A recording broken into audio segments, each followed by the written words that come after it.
Assalamualaikum warahmatullahi wabarakatuh. Saya Rizka Afifatul Maunah, NIM E 2019-2082. Saya dari kelas Ekonomi Syariah 2, Fakultas Ekonomi dan Bisnis Islam.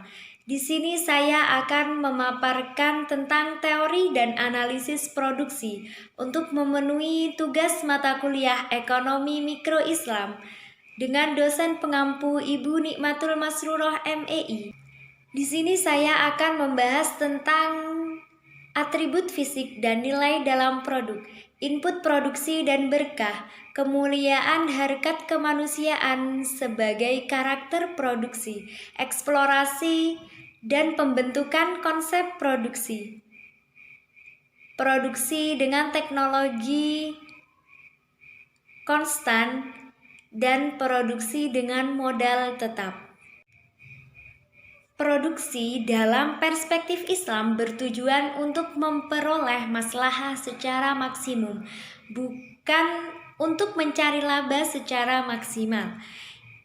Ekspresi maslahah dalam kegiatan produksi adalah keuntungan dan berkah, sehingga produsen akan menentukan kombinasi antara berkah dan keuntungan yang memberikan maslahah maksimal. Oleh karena itu, tujuan produsen bukan hanya laba atau keuntungan, maka pertimbangan produsen juga bukan hanya semata pada hal yang bersifat sumber daya saja, atau sumber daya yang memiliki hubungan teknis dengan output, namun juga pertimbangan kandungan berkah yang ada pada sumber daya maupun outputnya. Selanjutnya, atribut fisik dan nilai dalam produk. Produk yang dihasilkan oleh produsen menjadi berharga atau bernilai juga karena adanya nilai atau value yang dipandang berharga oleh konsumen. Contoh dari atribut fisik misalnya bahan baku pembuatannya, mulai dari kualitas barang tersebut, bentuk atau desain barang tersebut, dan lain-lain. Nilai atau value yang terkandung dalam barang akan memberikan kepuasan bagi konsumen dalam memanfaatkan barang tersebut. Value dapat bersumber dari citra atau merek dari barang tersebut, sejarah, reputasi produsen, dan lain-lain. Dua barang yang memiliki atribut fisik yang sama belum tentu akan berharga sama karena perbedaan value atau nilai dari barang tersebut. Dalam pandangan ekonomi Islam, produk juga merupakan kombinasi antara atribut fisik dan value atau nilai.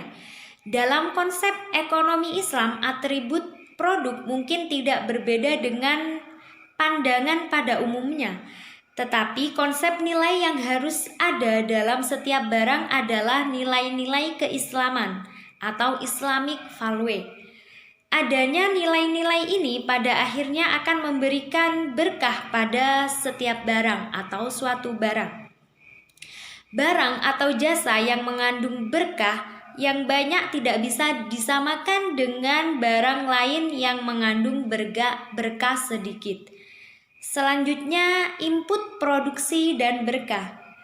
Kegiatan produksi membutuhkan berbagai sumber daya ekonomi yang lazim disebut input atau faktor produksi, yaitu segala hal yang menjadi masukan secara langsung maupun tidak langsung dalam proses produksi.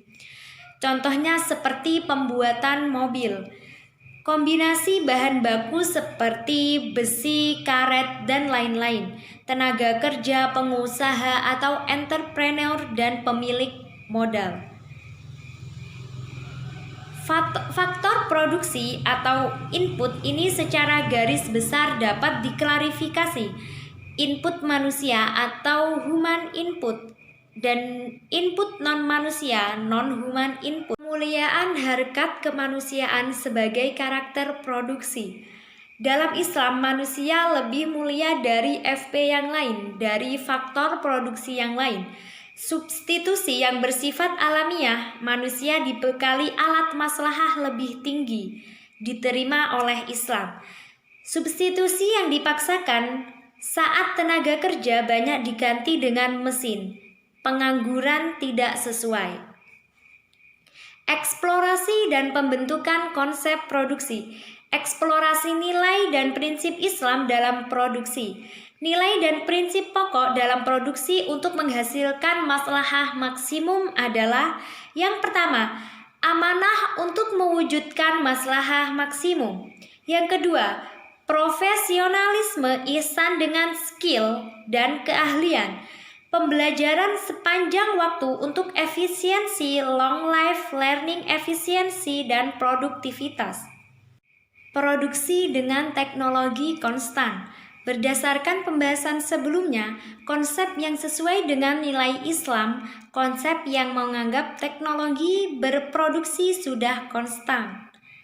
Dalam arti teknologi yang digunakan telah memanfaatkan sumber daya manusia. Dengan demikian, maslahah produksi bukan tentang teknologi untuk maksimalkan keuntungan, tapi mencari jenis output apa dari berbagai kombinasi output, sehingga dapat memperoleh maslahah maksimum. Dengan kendala jumlah input yang jumlahnya sudah tertentu. Contoh batu hitam untuk pondasi, koral untuk campuran aspal atau beton, cor, pasir giling, aksesoris dinding, dan lantai rumah. Selanjutnya, produksi dengan modal tetap.